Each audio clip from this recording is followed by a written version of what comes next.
తండ్రి మనుషుల్ని పెంపాలి దాయించండి. దుష్ట శక్తులన్నీ కూడా మీరు దాయపరచడానికి ప్రారంభిస్తాం. కుటుంబంలో మాత్రమే దేవా వాళ్ళ తల్లిదండ్రులు కూడా నేను పూర్ణ విశ్వాసం మీరు దాయించండి.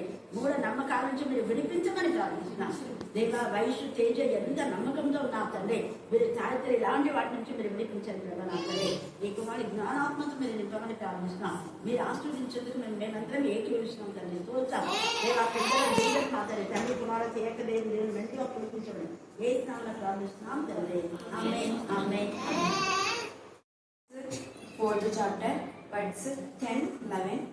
And this Jesus is the stone that was lifted by you, the builders, which has become the cornerstone. And there is salvation in no one else, for there is no other name under heaven given among men by which we must be saved. అపోస్తల కార్యములు 4వ అధ్యాయము 10-11 వచనాలు.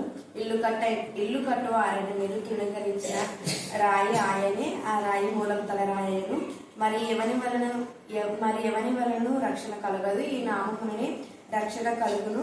ఆకాశం కింద మనుషులు ఏవైనా ఏ నామమున రక్షణ పొందలేము అని అనరు.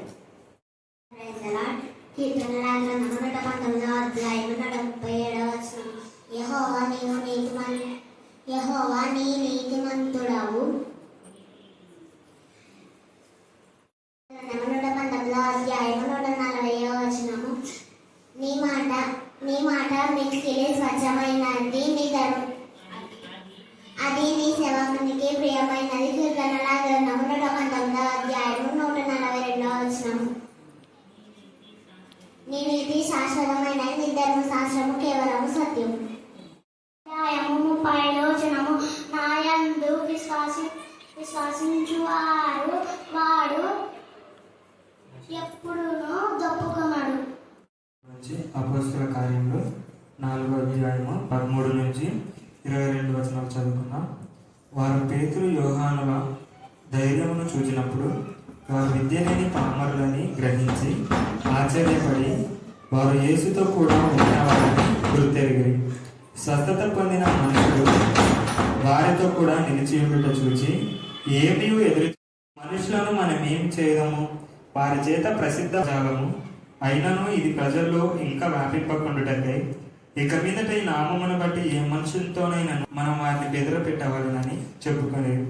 అప్పుడు వారిని పిలిపించి మీరు యేసు నామమును బట్టి ఎంత మాత్రంలో మాట్లాడకూడదు, బోధింపకూడదని వారికి ఆజ్ఞాపించేది. అందుకు పేతురు యోహానును వారిని చూసి దేవుని మాట వినుట కంటే మీ మాట వినుట దేవుని దృష్టికి న్యాయమా, మీరే చెప్పుడి. మేము కన్న వాటిని విన్న వాటిని చెప్పక ఉండలేమనేది వారికి ఉత్తరమిచ్చిరి. ప్రజలందరూ జరిగిన దాన్ని గూర్చి దేవుని మహిమపరచుచుండిరి గనుక సభవారు ప్రజలకు భయపడి వీరిని శిక్షించు విధమేమీ కనుగొనలేక వీరిని గట్టిగా బెదిరించి విడుదల చేసిరి. స్వస్థపరచుట అన్న సూచక క్రియ యువని విషయంలో చేయబడెను. వాడు 40 ఏళ్ల కంటే ఎక్కువ వయసు గలవాడు. దేవుడు పరిశుద్ధ వారికి దీవించుకున్నాడు. సమస్త కలిగిన దేవుడు వారి ప్రతి సమస్య మీ కరుణాపీఠంలో ఎత్తిపడుతున్నాం. దేవమాతలే అందరూ ప్రార్థిస్తుండగా ప్రతి ప్రార్థనకు నేను జవాబిచ్చినందుకు నేను స్తుతిస్తున్నాం. అలాగనే జ్యోతి నా ప్రభా లేఖన ప్రకారం మాత్రమే తల్లి మరియు 8వ రోజున శిశువు నా ప్రభా మీ సన్నిధిలో తీసుకొని వచ్చి దేవా మీ సన్నిధిలో నా తండ్రి ఆ బిడ్డకు మీ బ్లెస్సింగ్స్ ఇప్పించిన విధానం బట్టి మేము స్తుతిస్తున్నాం. జ్యోతి కుమార్ని నా ప్రభ నా తండ్రి మరి తల్లి ఆ కుటుంబం అంతా కూడా నా ప్రభ నీ సన్నిధిలో వచ్చిన ఆ కుటుంబాన్ని మీ ఆత్మశక్తితో మరి నింపమని ప్రార్థిస్తున్నాం. అక్షని బిడ్డ జ్ఞానం ఏందు, వయస్సు ఎందు, దేవుని దైందు, మనిషి ఎందు పెంపాలి. ముఖ్యంగా రోషం గల దేవుని కుమారుగా భవిష్యత్తులో మీకు ఒక మంచి నా ప్రభా సాధనంగా కాబట్టి వాడబడలాగున్నా మీకు విశ్వాసం దాయించమని ప్రార్థిస్తున్నాం. దేవా మీకే స్తోత్రం, మీకే స్తోత్రం, మీకే స్తోత్రం, మీకే స్తోత్రం. గర్భంలో రూపబడక ముందే మీరు ఆ కుమారుని మీరు ఏర్పరచుకున్నారు తండ్రి. స్తోత్రం దేవా మీకే స్తోత్రం. ప్రసవ సమయం వరకు మీ సన్నిధిలో ఉన్నటువంటి జ్యోతిని బట్టి మరొకసారి మేము స్తుతిస్తున్నాం. అలాంటి విశ్వాసం ప్రతి బిడ్డకు దయచమని ప్రార్థిస్తున్నాం. ఆ స్తోత్రం చిన్న బిడ్డలు మీ సన్నిధిలో మీకు సమర్పించడానికి మీకు కృప దయచేయమని ప్రార్థిస్తున్నాం. మధ్యాహ్నం వేళ చిన్న బిడ్డలు వచ్చిన ప్రతి తల్లిని వారి పిల్లలు మీరు దీవించమని ప్రార్థిస్తున్నాం. దేవా నా ప్రభ, ఏ వాక్యం అయితే చెప్పామో ఆ వాక్యము శిలువ శక్తి నా ప్రభ వారందరూ ప్రభావితం అవడానికి కృప దయచేయమని ప్రార్థిస్తున్నాం. ఈ రాత్రి వేళ పేతురు యోహాను యొక్క ధైర్యాన్ని నా ప్రభ మేము చూసినప్పుడు మా జీవితంలో మేము కూడా దోషంగా దేవుని బిడ్డగా దేవా మీరు మా జీవితంలో చేసిన మేలను ప్రకటించకుండా ఉండలేము అని తెలియజేసే రోషం దయచేయమని ప్రార్థిస్తున్నాం. దేవా మీకే స్తోత్రం, మీకే స్తోత్రం, మీకే స్తోత్రం, మీకే స్తోత్రం. సిలువ విలువ తెలుసుకున్నప్పుడు మాత్రమే దేవా శిలువ గురించిన వార్త నశించే వారికి మాత్రమే వెళ్తాం, కానీ రక్షించే వారికి అది గొప్ప శక్తి ప్రభావం. మీ శక్తి ప్రభావితం చేసినందుకు మేము స్తుతిస్తున్నాం. చిన్న బిడ్డ చెప్పిన లేఖన భాగాలన్నీ కూడా వారి జీవితంలో వెలుగు బాటగా సత్య మార్గంలో, నీతి మార్గంలో, జీవ మార్గంలో, నికిష్టమైన మార్గంలో దేవానాథని మీ రాజ్య వారసులు అయ్యే యోహానులో ధైర్యం. అందరూ చెప్పండి, ఇంత ధైర్యం వాళ్ళకి ఎక్కడి నుంచి వచ్చింది? పరిశుద్ధాత్మ శక్తి అన్నమాట. 2వ అధ్యాయంలో వాళ్ళు ఎప్పుడైతే పరిశుద్ధాత్మతో శక్తితో నింపబడినారో ఆ ధైర్యము ఆత్మ. అందుకనే పైన మనం ఉదయం వేళ ధ్యానం చేసుకున్నప్పుడు ఆ 8వ వచనం చదవండి. అది పేతురు పరిశుద్ధాత్మతో నిండిన వాడే. ఆ నింపబడ్డం అనేది శక్తి. ఆ శిలువ శక్తి గురించి మనం మధ్యాహ్నం వేళ ధ్యానం చేసుకున్నాం. ఆ శిలువ యొక్క దృశ్యాన్ని వాళ్ళు చూశారు, ఆయన మరణం చూశారు, ఆయన లేవడం చూశారు. లేచిన తర్వాత 40 రోజులు వాళ్ళతో కూడా ఉండి అనేక విషయాలు వాళ్ళతో మాట్లాడినారంట యేసయ్య. ఎన్ని విషయాలు చెప్పలే. అందుకనే వాళ్ళందరూ కూడా ఇంకా దేవుని మహిమపరచాలి, కనపరచాలి. ఆ 40 రోజులు మాట్లాడడం కంటే కూడా చివరిన మాట్లాడిన మాటలు వాళ్ళ జీవితానికి ఎంతో ధైర్యాన్ని ఇచ్చినాయి. అంటే అంతవరకు మాట్లాడిన మళ్ళా పేతురు ఏం చేసిన అంటే యేసయ్య పరమునకు కొనుక్కోబడిన తర్వాత నేను చేపలు పడతానులే అన్నాడు. చూడండి, అప్పుడు ఆయనతో పాటు కొంతమంది పోయారు. అప్పుడు యేసయ్య ఎంత బాధపడి ఉంటాడు. మీరు చేపలు పట్టేవాళ్ళు కాదు కదా, మనుషులు పట్టే జాలు చేస్తారంటే నువ్వేంది మళ్ళీ చేపలు పట్టే, నువ్వు పోతున్నందుకు మిగతా వాళ్ళు కూడా వస్తున్నారు. అందుకే ఒక్కడు బలహీనత అయితే మిగతా వాళ్ళు బలహీన, ఒక్కడు బలవంతులు అయితే మిగతా వాళ్ళు బలవంతులు అవుతారు. పేతురు యొక్క మరి ధైర్యాన్ని, యోహాను యొక్క ధైర్యాన్ని అక్కడ అనేకులు చూశారు. వాళ్ళని ఇద్దరిని కూడా పట్టుకొని జైలు వేసి బాగా చంపాలి అనుకున్నారు. వాళ్ళు అంత ద్వేషం వాళ్ళకి వచ్చేసింది. అంటే దాదాపు 5,000 మంది పురుషులు మారేసరికి వాళ్ళకంతా సిగ్గుపోయినట్టు అయిపోయింది అనమాట. మేము ఇంత శాస్త్రాలు చదివి, ఇంత డాక్టరేట్ చేసి, ఇంత చేసినా మమ్మల్ని ఒక్కరు కూడా మమ్మల్ని గురించి పెద్ద ఇదిగా చేయడం, అప్రిషియేట్ చేయడం, వీళ్ళు వెంట పడుతున్నారే, వీళ్ళందరూ కూడా మెచ్చుకుంటున్నారే అనేది వాళ్ళకు వచ్చేసింది. అయితే పేతురు అన్నాడు, మమ్మల్ని మెచ్చుకోవడానికి మేము చేయలేదు, యేసయ్య నామం. ఏంటి చెప్పండి? ఆయన నామము మేము ప్రచురించడానికే మేము ఉన్నాం. అందుకే కన్నవాజిని విన్నవాజిని ఏంటంటే చెప్పండి, వాడిని చెప్పాలా? అదే అంటే కన్నవాడిని నువ్వు చూసినవి, నువ్వు ఎన్ని చూచావు, ఎన్ని విన్నావు. వీళ్ళు చెప్తున్నారు, వీళ్ళు పామరులు, వీళ్ళు పెద్ద విద్య లేదు. విద్య లేని వీళ్ళకే అంత ఇదిగా యేసయ్య ద్వారా ఏమేమి అద్భుతాలు చూశారో వాటిని, యేసయ్య ద్వారా ఏ వాక్యాలు విన్నారో వాటన్నిటిని ఇతరులకు చెప్పాలన్న ఒక తపన, ఒక తృష్ణ, ఒక కాంక్ష, ఒక ఆశ, అభిలాష వాళ్ళకున్నప్పుడు మరి మనకెంత ఉండాలి? వాళ్ళ జీవితంలో అద్భుతాలు జరగకపోయినా వేరే వాళ్ళ జీవితాల్లో అద్భుతాలు జరగడం వాళ్ళకు చాలా సంతోషమైంది. పేతురు అర్థ విషయంలో కూడా అద్భుతం జరిగింది. కానీ వీళ్ళు కూడా పరిశుద్ధాత్మతో నింపబడి పంపబడి అనేక అద్భుతాలు చేశారు. మనసాక్షికి వచ్చింది. అవును కదా, యేసయ్య ఎంత ప్రేమగల తండ్రి. తను ఒక్కడే చేయడం కాకుండా మనల్ని కూడా పంపి మనతో ఇన్ని కార్యాలు చేసినప్పుడు మనం ఎంత రోషంతో ఉండాలి. యేసయ్యకు పక్షపాతం లేదు కదా, అంత ప్రేమమూర్తి. తన ప్రాణంలో ప్రాణంగా పెట్టాడు, శరీరం అంతా గాయపరుచుకున్నాడు. ఆయన మన కోసమే శరీరం అంతా గాయపరుచుకున్నప్పుడు మనం కొంత బాధపడితే ఏమవుతుంది, కొంత శిక్ష వస్తే ఏమవుతుంది, వీళ్ళు ఏం చేసుకుంటారు, మన ప్రాణం తీయించే కంటే ఏం చేయలేరు, అంతే కదా. అది వాళ్ళ ధైర్యం అదే. వాళ్ళందరూ కూడా పట్టుకొని ఎంత అవమానం అంటే అంతమందిలో అంత బాగా వాక్యం చెప్పాక దైవజనులు అందరూ పట్టుకున్నారంటే ఎంత అవమానం. కానీ వాళ్ళ అవమానం ఫీల్ కాలేదు, దేవునికి అప్పగించినారు. అందుకనే వాళ్ళ ధైర్యాన్ని చూసినప్పుడు వాళ్ళు ఏం చేయాలో మాకు అస్సలు అర్థమే కాలేదు. అప్పుడు వాళ్ళు ఏం చేస్తున్నా అంటే ఈ నామంలో మీరేమీ కూడా మాట మాట్లాడవు. ఏ నామం అయితే రక్షణనో అది చెప్పినా కూడా సిగ్గు లేకుండా ఈ నామం మీరు చెప్పకూడదు. అంటే వాళ్ళు ఆ నామం చెప్పడం కోసమే మేము ఉన్నామని వాళ్ళు చెప్తున్నారు కాబట్టి ఈ నామాన్ని మీరు చెప్పకూడదు అన్నారు. అప్పుడు వాళ్ళు అన్నారు, మీ మాట వినాలా? ఎవరి మాట వినాలా? మరి మీరు దేవుని మాట వింటారా? వాళ్ళు వీళ్ళు చెప్పిన మాట వింటారు. Very good. Hallelujah, hallelujah, hallelujah, hallelujah, hallelujah. ఎంత చక్కగా వాళ్ళు విద్య లేని పామరులని గ్రహించి ఆశ్చర్యపడి వాళ్ళు యేసుతో కూడా ఉండిన వారిని గుర్తెరిగి స్వస్థత పొందిన ఆ మనుషులు వార్త కూడా నిలిచిపోయిన చూచి ఏమీ ఎదురు చెప్పలేకపోయినారు. సిగ్గుపోయింది. స్వస్థత పొందిన వాళ్ళు ఎదురున్నాడు. పైన వాడు కూడా వీళ్ళతో కూడా సేవ చేస్తూ యేసు నామాన్ని గణపరుస్తున్నాడు. యేసు నామమే చేయమంటున్నాడు, యేసు రక్తమే చేయమంటున్నాడు. పదే పదే నోరు మూసుకోండి, ఇంకా పట్టుకో, యేసు రక్తమే చేయ, నువ్వు కూడా అను అని అంటాడు. అని మీరు కూడా అనండి, యేసు రక్తమే కదా మరి నాకు స్వస్థత ఇచ్చింది. యేసు రక్తం కార్చకపోతే, యేసయ్య శిలువ అంత బాధ భరించకపోతే నాకు స్వస్థత వచ్చేది కాదు. యెషయా మరి 53లో నిశ్చయంగా ఆయన మన రోగములను వహించాడు, మన బాధలన్నీ కూడా ఆయన బేర్ చేసినాడు కదా శిలువలో. ఆయన భరించినప్పుడు నిశ్చయంగా అన్నాడు, మరి ఆయన భరించి నాకు స్వస్థత ఇస్తే మీకేం బాధ అంటాడు. ఎందుకంటే అన్ని రాయడానికి లేవు కాబట్టి. వాడు అలాగా వీళ్ళందరూ అంటున్నారు కాబట్టి వాళ్ళకి ఇంకా సిగ్గిపోతుంది, ఏం చేయలేక తూచలేకపోతుంది వారికి. అందుకే సభ వెలుపలికి పొండని వాళ్ళకి ఆజ్ఞాపించి పొడి పొడి పొడి అని అందరు అక్కడ ఉన్న వాళ్ళంతా ఇంకా వాళ్ళకి అవమానం వస్తుంది. అందరి పొమ్మని చెప్పి మళ్ళీ ఏమంటున్నారు చూడు, తమలో తాము ఆలోచన. తమలో తాము అంటే అందరు పోయినాక ఏం చేయలేక వీళ్ళ గురించి మన గురించి కూడా అర్థం. ఈ పిల్లలు పాడుద్దంటే ఇంకా గట్టిగా పాడతారే. ఈ అక్కడికి చర్చికి పోవద్దంటే ఒకటే పోతాడు, ఇక్కడికి రమ్మంటే రానే రాడు. ఈ అక్కడికి ఏమైందో అని ఇంకా ఇచ్చా అనమాట. అందుకనే ఇక్కడ చూడు ఎంత చక్కగా చూడండి. ఈ మనుషులను మనం ఏమి చేయదాము.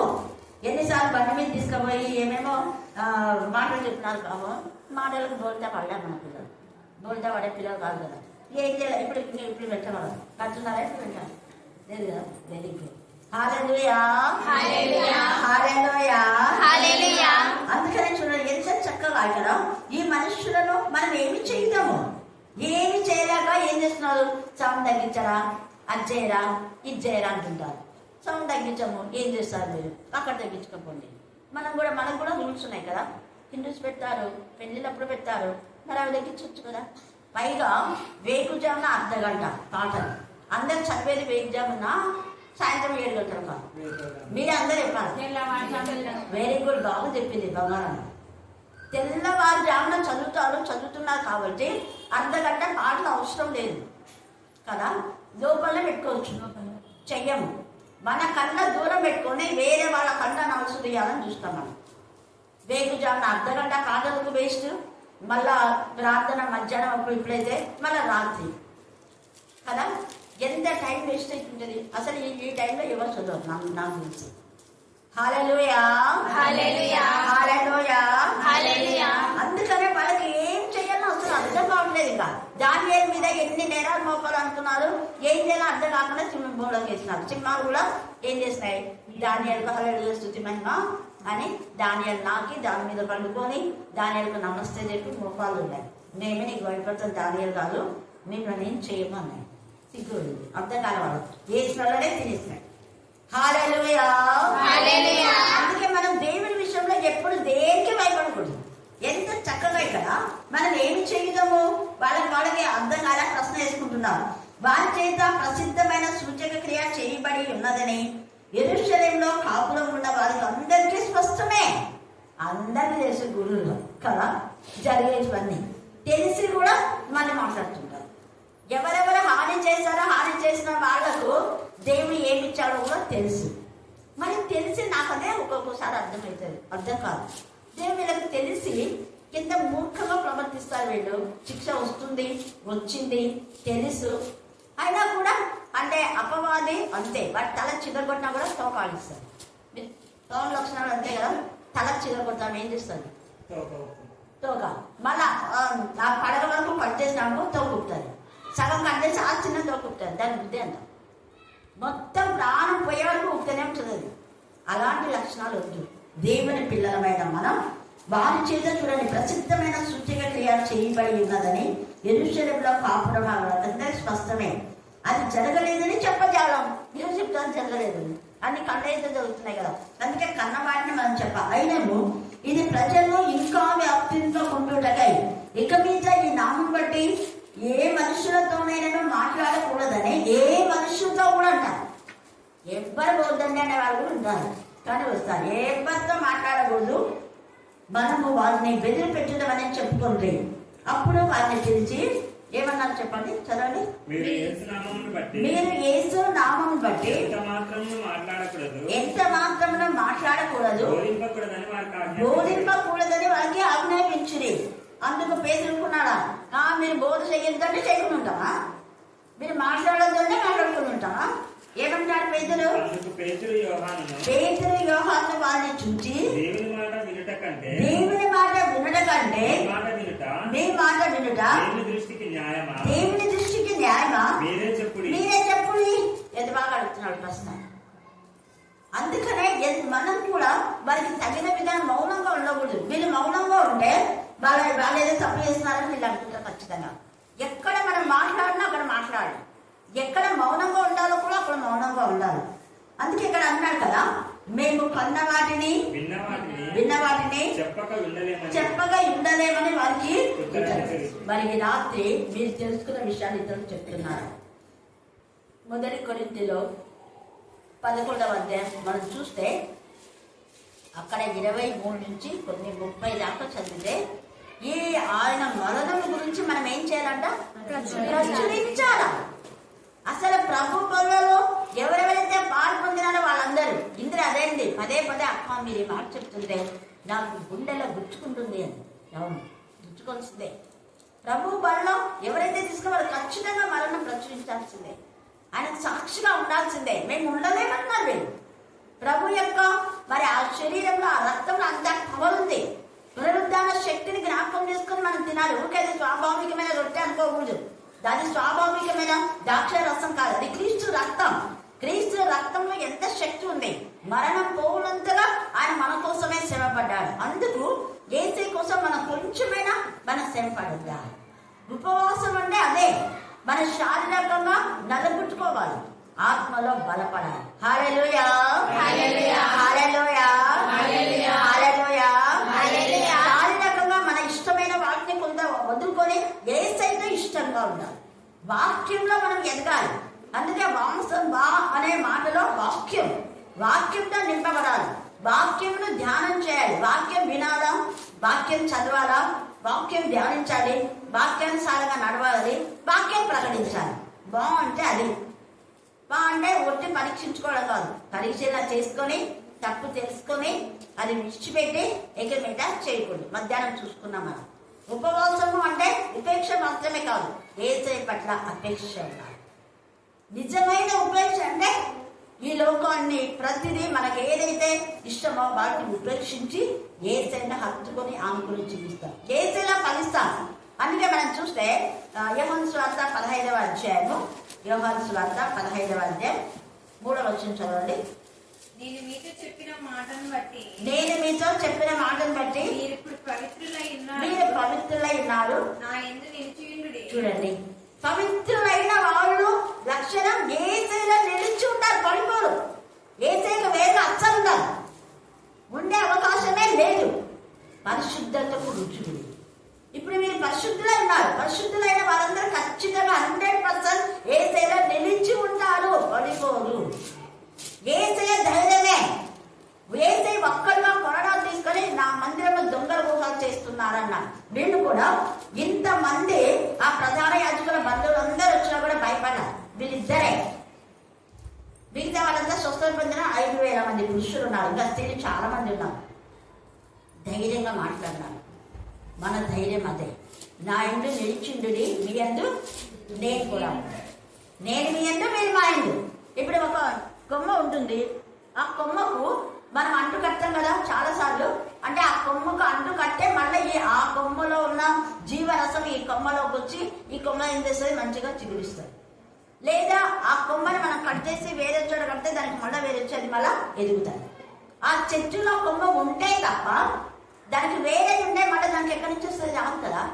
ఆ అందుకనే యేసయ్యలో ఉంటే మనం రోజు పుష్పిస్తాం, ఫలిస్తాం, చిగురిస్తాం, కొమ్మలు రెమ్మలై మనం పెద్ద మానైపోతాం. అందుకే యేసయ్య నాలో మీరు, మీ యందు నేను, నా యందు మీ వాక్యం ఉండాలి. నా మాటలు అంటే దేవుని యొక్క మాటలు ఉంటే మీరు బాగా ఫలిస్తారు.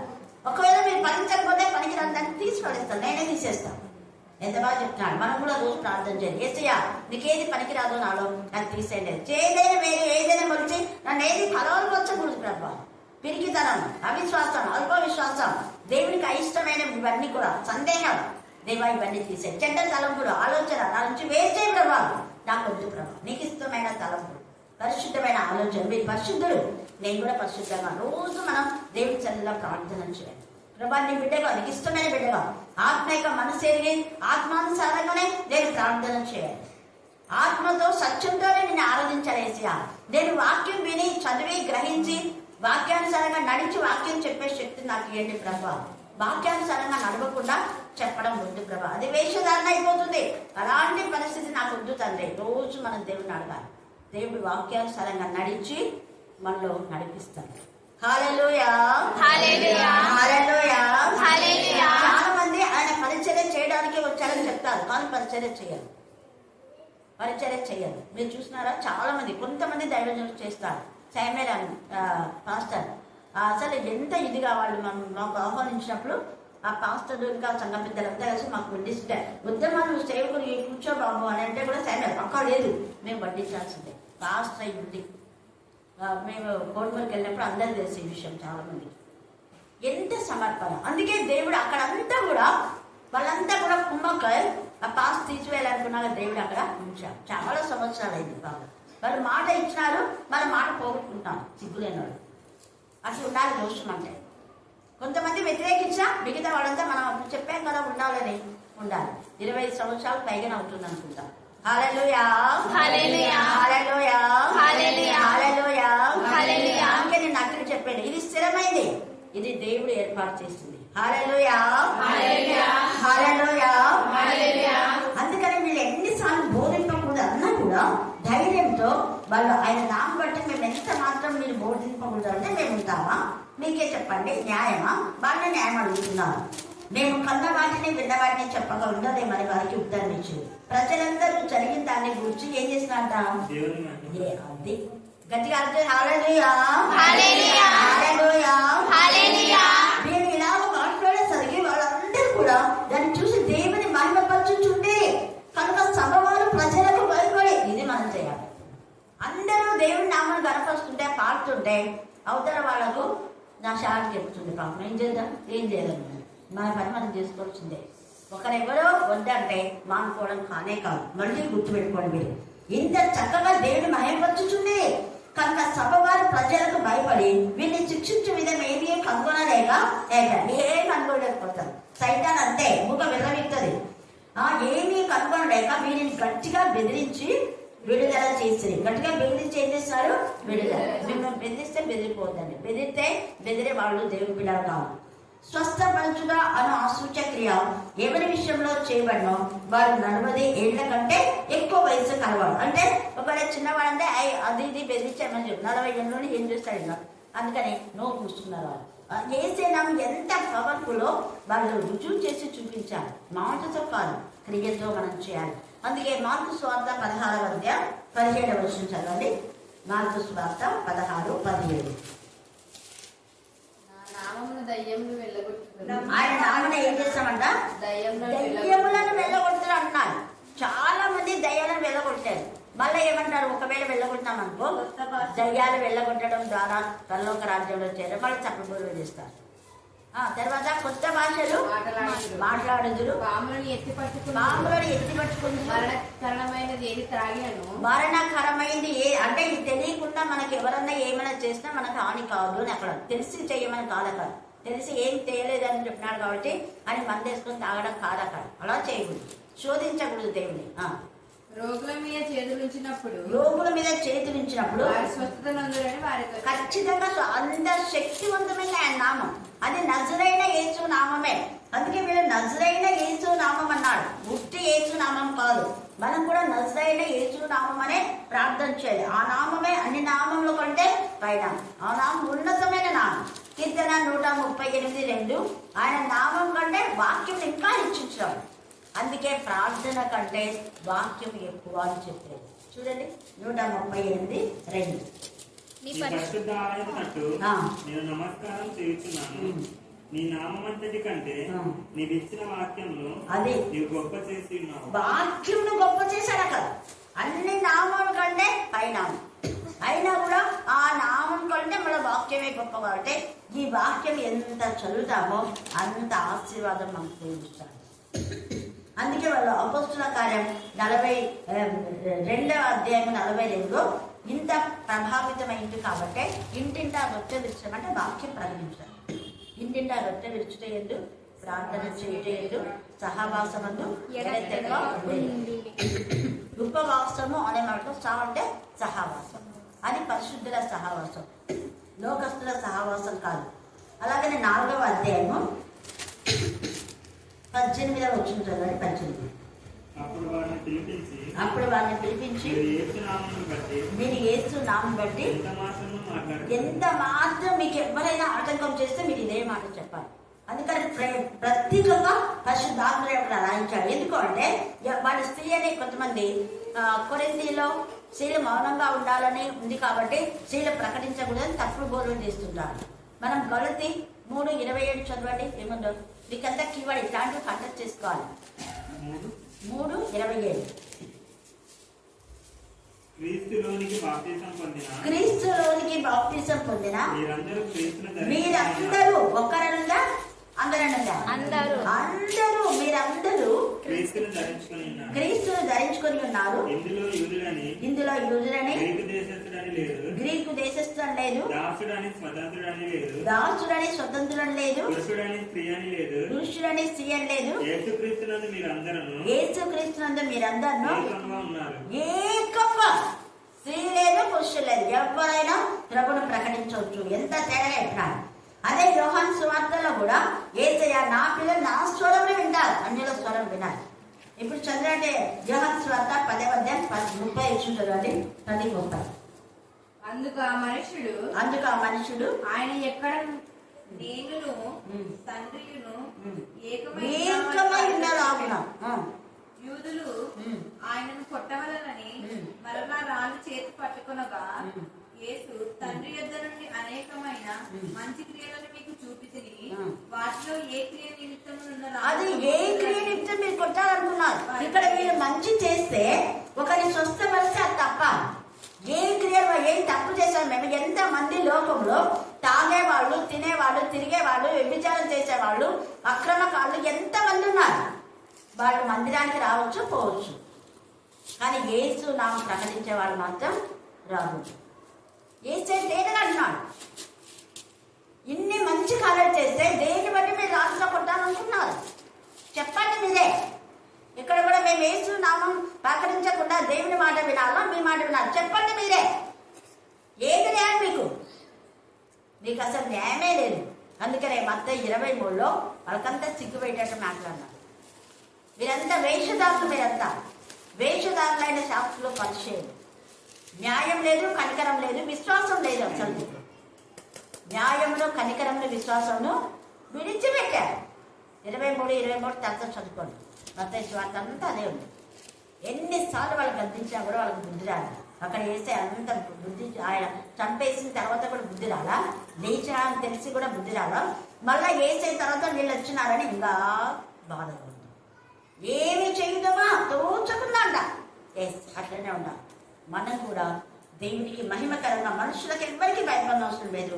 యేసయ్య పరిశుద్ధాత్మ శక్తి మనలో ప్రభావితం చేసినప్పుడు అనేక అద్భుత కార్యాలు, సూచక్రియలు, ఆశ్చర్యకార్యాలు యేసయ్య ఖచ్చితంగా చేస్తాడు. ఎందుకంటే మన పక్షంగా దేవుడు ఉన్నాడు కాబట్టి. హల్లెలూయా, hallelujah, hallelujah, hallelujah, hallelujah, hallelujah. అందుకనే నజరేయుడైన యేసు నామమును మనం ఎప్పుడు మరవక ఆయన నామాన్ని ఎత్తిపడుతూ ఆయన నామంలో మనం ముందుకు సాగుదాం.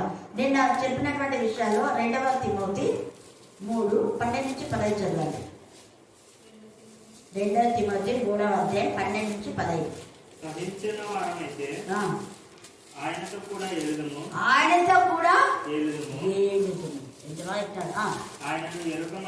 ఆయనను ఎరగమంటే మనలో ఆయన ఎరగనను. ఇది ఎప్పుడు మీ మైండ్లో పెట్టుకోండి. మీరు చెప్పకపోతే మీ గురించి కూడా సాక్ష్యం చెప్పాలి. రోమా 8లో మన గురించి సాక్ష్యం చెప్పే ఆత్మ ఉంది. నడిపింపచే దేవుని ఆత్మ, జీవింపజే క్రీస్తాత్మ, శుద్ధీకరించి దత్తబుద్ధాత్మ, తర్వాత సాక్ష్యం ఇచ్చే ఆత్మ. మన గురించి ఇతరులు చెప్పడం అవసరం రా, దేవుడే సాక్ష్యం చెప్తారు. హల్లెలూయా, హల్లెలూయా, హల్లెలూయా, హల్లెలూయా, హల్లెలూయా, హల్లెలూయా.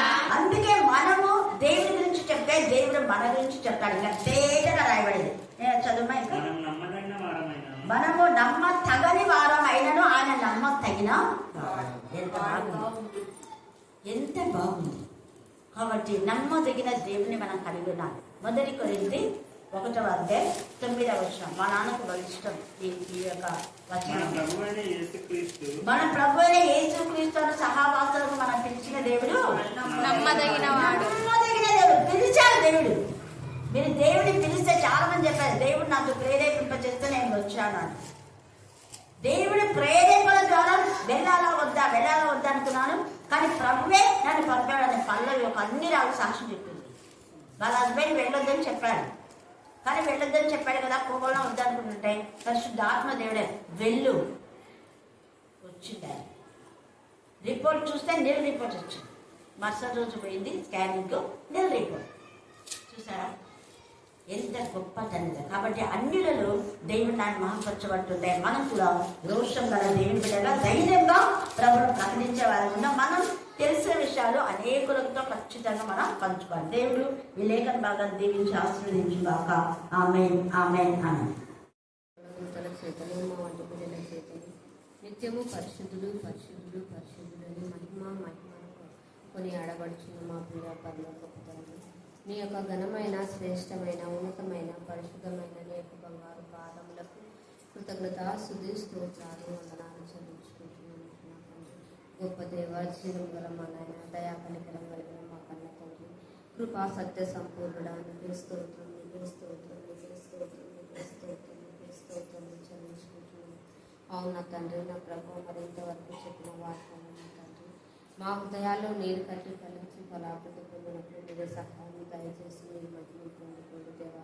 నీకే స్తోత్రం, నీకే స్తోత్రం, నీకే స్తోత్రం, నీకే స్తోత్రం, నీకే స్తోత్రం చెల్లించుకుంటున్నాం.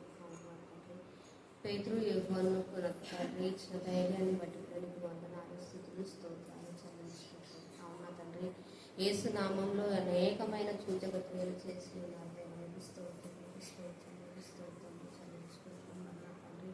అవునా ప్రభా, నా తండ్రి విశ్వాసంతో మరి నా తండ్రి నేను స్తుతించి నేను ఆరాధించే భాగ్యాన్ని దయచేసి నేను మాట్లాడుకుంటున్నాను దేవా. నీకే స్తోత్రం, నీకే స్తోత్రం, నీకే స్తోత్రం, నీకే స్తోత్రం, నీకే స్తోత్రం చెల్లించుకుంటున్నాం నా తండ్రి. గొప్ప దేవా, దయా కనికరం కలిగిన మా కన్న తండ్రి, నీకే వందనాలు, స్తుతి స్తోత్రాలు చెల్లించుకుంటున్నాం నా తండ్రి. అవునా ప్రభా, మధ్యాహ్న కాల సమయంలో జరిగిన ఆరాధన కూడా నీకు మహిమకరంగా మీరు జరిగించుకున్నారు దేవానికి స్తోత్రం, నీకు స్తోత్రం, నీకు స్తోత్రం చెల్లించుకుంటున్నాం నా తండ్రి. అవునా ప్రభా, అన్నమని మీరు జ్ఞాపకం చేసుకొని నా తండ్రి, నా ప్రభు ఆ బిడ్డ ఏదైతే అడుగుతుందో నా తండ్రి, ఆ యొక్క బిడ్డ కుటుంబంలో ఆ యొక్క సమస్యను మీరు తీర్చుమని అడుగుచుకుంటున్నాం ఆయన. నీకే స్తోత్రం, నీకే స్తోత్రం, నీకే స్తోత్రం, నీకే స్తోత్రంలో చెల్లించుకుంటున్నాం నా తండ్రి. అవునా ప్రభా, కూడి వచ్చిన ప్రతి బిడ్డను మీరు జ్ఞాపకం చేసుకుంటుంది దేవా. నీకే స్తోత్రం, నీకే స్తోత్రం, నీకే స్తోత్రం